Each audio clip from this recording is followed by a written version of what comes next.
Hi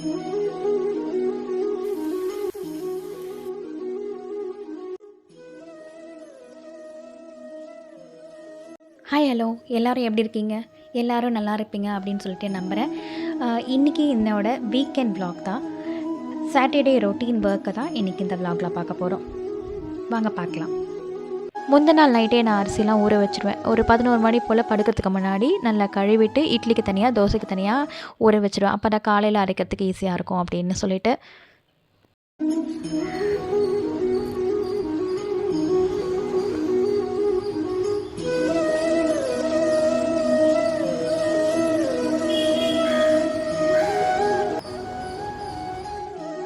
சனிக்கிழமை காலையில் ஒரு 4 மணிக்கு போலவே எழுந்துட்டேன். மாவு ஆட்டுற வேலை இருந்தாலே நான் சீக்கிரமாக எழுந்துப்பேன். அதுவே எனக்கு பெரிய வேலையாக தெரியும்.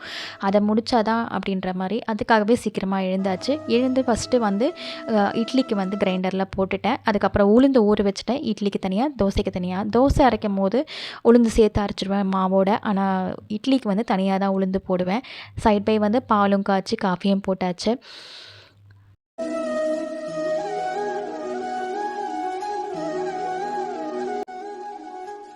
காஃபி குடித்ததுக்கப்புறம் தான் கொஞ்சம் உடம்புல சுறுசுறுப்பே வரும். அதனால் ஒரு கப் காஃபி 2 பேருமா குடிச்சிட்டு நானும் ஹஸ்பண்டும் டிஃபன் வந்து இன்றைக்கி வந்து காஞ்சிபுரம் இட்லி தான் பண்ணேன். அதை வந்து நான் ஷார்ட்ஸ் வீடியோவில் போட்டிருக்கிறதுனால இதில் இன்க்ளூட் பண்ணலை.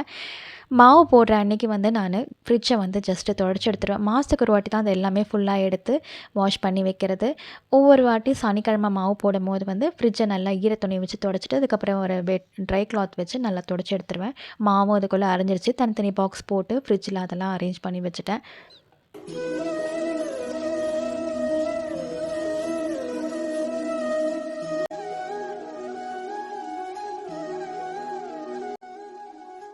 சீயக்காத்தூள் வந்து காலி ஆகிடுச்சின்னு சொல்லிட்டு கொஞ்சம் வாங்கிட்டு வந்திருந்தேன். அது கூட வந்து இந்த 18 மூலிகைகள் இருக்கும் இல்லையா, அந்த பேக்கெட்டும் ஒன்று, கொஞ்சம் பூந்தி கொட்டை, அப்புறம் செம்பருத்தி பூ வந்து நான் தினமும் பூக்கார் ஒருத்தர் கொடுப்பாருன்னு சொன்னால அந்த பூ எல்லாத்தையும் காய வச்சுட்டு கொஞ்சம் மிளகா தண்ணி அதெல்லாம் காய வச்சுட்டு வந்தேன். வெண்ணெய் எடுத்து வைக்கிற அந்த பாக்ஸ் வந்து ஃபுல் ஆகிடுச்சு. 1 வீக் எல்லாம் கலெக்ட் ஆகிடுச்சு. சரி வெண்ணெய் எடுத்து வைக்கலாம் அப்படின்னு சொல்லிட்டு தினமுமே ஏடு எடுத்து கொஞ்சம் தயிர் போட்டு பாக்ஸில் ஃப்ரீசரில் போட்டு வச்சுருவேன். அந்த எதாவது வந்து எடுத்து வெண்ணெய் எடுத்து நான் வந்து யூஸ் பண்ணிப்போம் நெய்யாக. அதெல்லாம் எடுத்து ஒரு தனியாக போட்டு பாக்ஸில் போட்டு வச்சுட்டேன். அதுக்குள்ளே வந்து கொஞ்சம் டயர்ட் ஆகிடுச்சின்னு சொல்லிட்டு ஒரு கப் டீ போட்டு குடிச்சிட்டு அடுத்தது சமையலுக்கு வரணும்.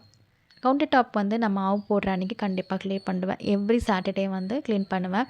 ஸோ இப்போ மாவு போட்டு முடித்த உடனே க்ளீன் பண்ணோன்னா திருப்பி சமையல் பண்ணும்போது கொஞ்சம் கஷ்டமாக இருக்கும் அப்படின்னு சொல்லிட்டு சமையலையும் முடிச்சுட்டு எல்லாமே கடைசியாக வந்து க்ளீன் பண்ணிக்கலாம் அப்படின்னு சொல்லிட்டு சொரக்காய் இருந்தது. அதுதான் பருப்பு போட்டு கூட்டு பண்ணிவிட்டு தயிர் கொஞ்சம் ஜாஸ்தியாகவே இருந்தது. கொஞ்சம் மோர் குழம்பு ஹஸ்பண்டுக்கு பிடிக்கும், அதனால் அதையும் பண்ணிவிட்டு பூண்டு வெங்காயம் போட்டு எங்களுக்கு வந்து வறுத்த குழம்பு பண்ணிக்கலான்னு. கூட்டுன்னா கொஞ்சம் வறுத்த குழம்பு இருந்தால் தான் நல்லாயிருக்கும் அப்படின்னு சொல்லிட்டு காய்கறியெல்லாம் மொத்தமாக வெங்காயம் தக்காளி பூண்டுன்னு எல்லாத்தையுமே அரிஞ்சு வச்சுக்கிட்டோன்னா ஈஸியாக இருக்கும். 3 பர்னர் ஸ்டவ்னும் போது 3துலேயும் ஒன்று ஒன்று வச்சிட்டோன்னா ஈஸியாக சமையல் முடிஞ்சிடும்.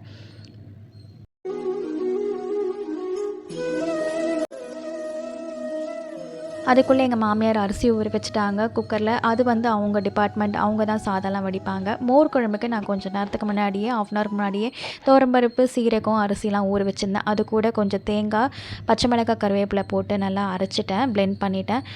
அதுக்கப்புறம் தயிரை வந்து கொஞ்சம் மஞ்சத்தூள் போட்டு நல்லா மத்து வச்சு கடைஞ்சிட்டு இந்த அரைச்ச விழுதியும் போட்டு நல்லா கலந்து விட்டுட்டு உப்பு தேவையான அளவுக்கு போட்டு அடுப்பில் வச்சு கொஞ்சம் ஒரு கொதி வந்ததும் தாளித்து இறக்கணுன்னா மோர் குழம்பு ரெடி. இன்றைக்கி எந்த காயும் போடல, சிம்பிளாக வெறும் மோர் குழம்பு தான். எங்கள் ஹஸ்பண்டுக்கு பிடிக்கும், அதனால் தயிர் எப்போ இருந்தாலுமே மோர் குழம்பு தான் பண்ணுவேன்.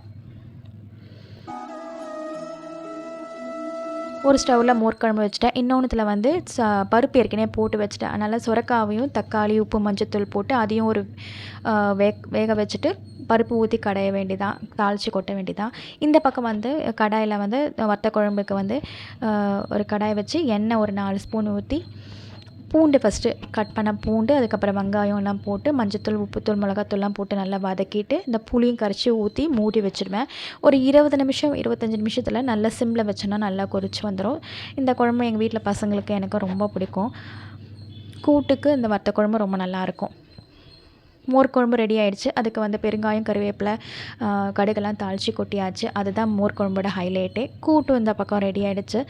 மொத்தமாக சமையல் எல்லாமே ரெடி ஆகிடுச்சு. கொஞ்சம் பருப்பு தண்ணி வச்சுருந்தேன், அதில் வந்து ரசமும் வச்சாச்சு. சரி அடுத்தது வந்து லஞ்சு சாப்பிட்றதுக்கு முன்னாடி கவுண்டர் டாப் க்ளீன் பண்ணிடலாம் அப்படின்னு சொல்லிட்டு எல்லாத்தையும் எடுத்து எடை கட்டி வச்சுட்டு கவுண்டர் டாப் க்ளீன் பண்ணுறதுக்கு வந்துட்டேன்.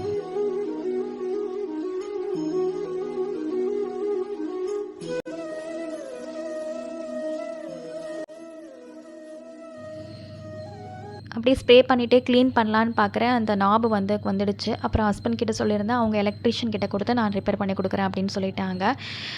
மாவு போடுற அன்றைக்கி கண்டிப்பாக இந்த கிரைண்டர், மிக்ஸி எல்லாமே துடைப்பேன். அப்படியே நம்ம வந்து டைல்ஸு, கவுண்டர் டாப் எல்லாமே க்ளீன் பண்ணிட்டா நமக்கு திருப்தியாக இருக்கும். மாவு கண்டிப்பாக போடும்போது அங்கங்கே ஸ்ப்ரெட் ஆகிருக்கும்.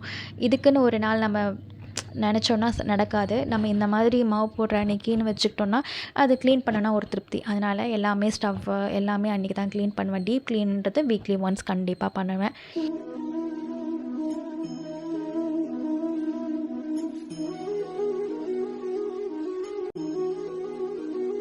இந்த ஸ்ப்ரே பாட்டிலில் வந்து நான் விம் லிக்விட் கொஞ்சம், அப்புறம் ஆப்ப சோடா மாவு, அப்புறம் வினிகர் அது மட்டும் நல்லா ஊற்றி கொஞ்சம் தண்ணி ஊற்றி டைல்யூட் பண்ணி வச்சுருக்கேன். அவ்வளோதான். அதை நல்லா ஸ்ப்ரே பண்ணிவிட்டு நல்லா துணி வச்சு நல்லா தொடச்சினாலே போதும், சூப்பராக பளிச்சுன்னு ஆகிடும்.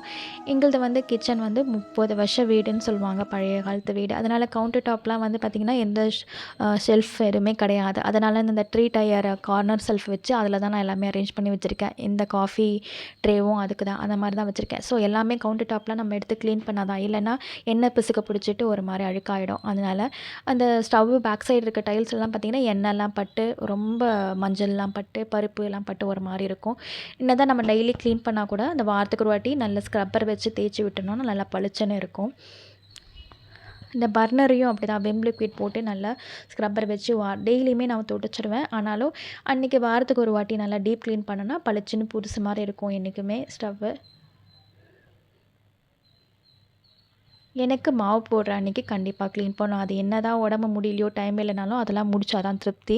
வாரத்துக்கு ஒரு வாட்டி டீப் க்ளீன் பண்ணால் தான் கிச்சன் சூப்பராக இருக்கும். நம்ம எப்பவும் க்ளீனாக வச்சுக்கணும் அப்படின்றதுனால அதை மாதிரி வச்சுக்கணும்னு தோணும். என்ன கஷ்டம் இருந்தாலும் அதை மட்டும் பண்ணாமல் விட மாட்டேன். திருப்பி அந்த இதெல்லாம் ஒரு 10 நிமிஷம் கேப் விட்டு எல்லாத்தையும் அரேஞ்ச் பண்ணி வச்சுட்டேன் அந்தந்த இடத்துல. இல்லை காஞ்சதுக்கப்புறமா மேலே அந்த ஸ்டாண்ட்லாம் சொன்னேன் இல்லையா, அந்த ஸ்டாண்டில் தான் நான் மாட்டி வைப்பேன் கரண்டி இரண்டெல்லாம்.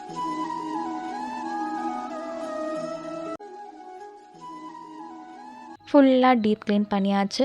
சமையலும் ரெடி ஆகிடுச்சு. சாப்பிட்டு கொஞ்ச நேரம் ரெஸ்ட் எடுத்துகிட்டு அதுக்கப்புறம் வந்து இட்லி பொடியும் பருப்பு பொடியும் கேட்டிருந்தாங்க. நான் ஒவ்வொரு வாட்டியும் அம்மா கிட்ட கேட்டு வாங்கி அரைக்கிறது கஷ்டமாக இருக்கேன்னு சொல்லிட்டு இந்த வாட்டி என்ன ரேஷியோன்னு கேட்டு நானே அரைக்க ஆரம்பிச்சிட்டேன். ஃபஸ்ட்டு பருப்பு பொடிக்கு வந்து பருப்பு வந்து 50 கிராம் எடுத்துக்கிட்டேன். உளுத்தம்பருப்பு 50 கிராம், கடலைப்பருப்பு மட்டும் 100 எடுத்துக்க சொன்னாங்க. அப்போ தான் டேஸ்ட்டு நல்லாயிருக்கும்னு சொல்லிட்டு சிம்மில் வச்சு நல்லா சிறுக வறுத்துக்க சொல்லிட்டாங்க. எந்த எண்ணெய் எதையும் போடல. அப்படி வெறுமனே நம்ம வறுத்தா போதும். இப்போ 100 கிராமுக்கு வந்து 3 மிளகான்னு சொன்னாங்க. ஸோ நான் மொத்தமாக 200 கிராம்ன்றதுனால 6 மிளகா போல் எடுத்துக்க சொன்னாங்க. இதெல்லாம் நல்லா சிம்மில் வச்சு நல்லா சிறுக வறுத்துக்கணும். ஹையில் வச்சிட்டோன்னா நான் ஒரு பருப்பு வறுத்துருக்கோம், ஒரு பருப்பு வறுக்காமல் போயிடும். அதனால் சிம்மில் வச்சு பொறுமையாக தான் வறுக்கணும்.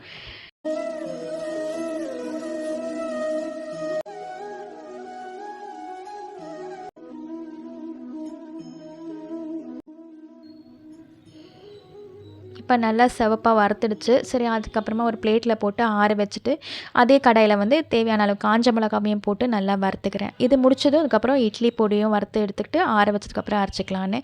இட்லி பொடிக்கு வந்து 100 கிராம் உளுத்தம்பருப்பு, 100 கிராம் கடலப்பருப்பு 2 ஈக்குவல் ரேஷியோ தான். அதுக்கேற்ற மாதிரி ஒரு 60-70 கிராம் வந்து காஞ்ச மிளகா, நம்ம வர மிளகா இருக்கு இல்லையா, அதுவும் நல்லா சிவப்பாக நல்லா வறுத்துக்கிட்டு காஞ்ச மிளகாவையும் நல்லா வறுத்து தனியாக ஆற வச்சுட்டு ஃபஸ்ட்டு பருப்பு பொடி அரைச்சிக்கலாம். அதுக்கப்புறமா வந்து இட்லி பொடி அரைக்கலான்னு. இப்போ 60 கிராம் அளவுக்கு நான் வரமிளகா போட்டு நல்லா வறுத்துட்ருக்கேன். இட்லி பொடிக்கு கொஞ்சம் காரம் தேவைப்படும். பருப்பு பொடிக்கு காரம் கம்மியாக தான் தேவைப்படும். பருப்பு தான் அதிகம். கொஞ்சமாக கறிவேப்பிலை, கடைசியில் எள்ளு கொஞ்சம் போட்டு வறுத்துட்டேன். எங்கள் அம்மா வந்து பூண்டு கொஞ்சம் போடுவாங்க. நல்லா கழுவி காய வச்சுட்டு தொடச்சிட்டு அதுக்கப்புறமா ஆற வச்சுட்டு அந்த பூண்டு போட்டுப்பாங்க. பூண்டு போட்டு இட்லி பொடி அரைச்சோன்னா சூப்பராக இருக்கும். டேஸ்ட்டு வாசனையே கம கமன்னு இருக்கும்.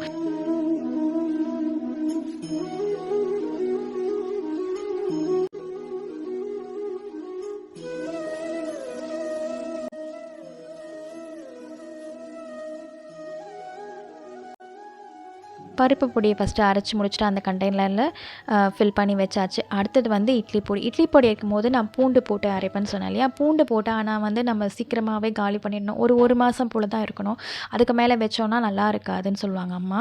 ஆனால் எனக்கு அந்த பூண்டு வாசனை பிடிக்குன்றதுனால கொஞ்சம் தான் போட்டு அரைச்சிருக்கேன். இது எனக்கு 1 மாதத்துக்கு கரெக்டாக இருக்கும் அப்படின்னு சொல்லிட்டு உப்பு தேவையானது, பெருங்காயம் அதே மாதிரி தான் போட்டு எல்லாம் அரைச்சி வச்சாச்சு. நான் வந்து இட்லி பொடி வந்து எனக்கு ரொம்ப நைஸாக இருந்தால் பிடிக்காது, கொஞ்சம் கொரப்பாக இருக்கும், வாயில் சாப்பிடும்போது நரன்னு படணும், அந்த மாதிரி இருந்தால் தான் ரொம்ப பிடிக்கும். அந்த மாதிரி அரைச்சி வச்சுக்கிட்டேன். வாசனை தூக்கும் இந்த பூண்டும் நம்ம எள்ளுலாம் போடுறதுனால. அவ்வளோதான், 2 பொடியும் ரெடி ஆகிடுச்சு. நைட்டுக்கு டின்னருக்கு உடனே இட்லி தான் வேணும்னு பசங்க சொல்லிட்டாங்க. இந்த பொடி வாசனை பார்த்த உடனே சரின்னு இட்லி ஊற்றி இந்த இட்லி பொடி வச்சு சூப்பராக நல்லெண்ணெய் விட்டு சாப்பிட்டாச்சு. சூப்பராக இருந்தது. நானே அரைச்ச இட்லி பொடி எப்போவுமே அம்மா கிட்ட தான் வாங்குவேன். இந்த வாட்டி நானே அரைச்சது ரொம்ப நல்லா இருந்துச்சு. இனிமேல் நம்மளே அரைச்சிக்கலாம் அப்படின்னு சொல்லிட்டு.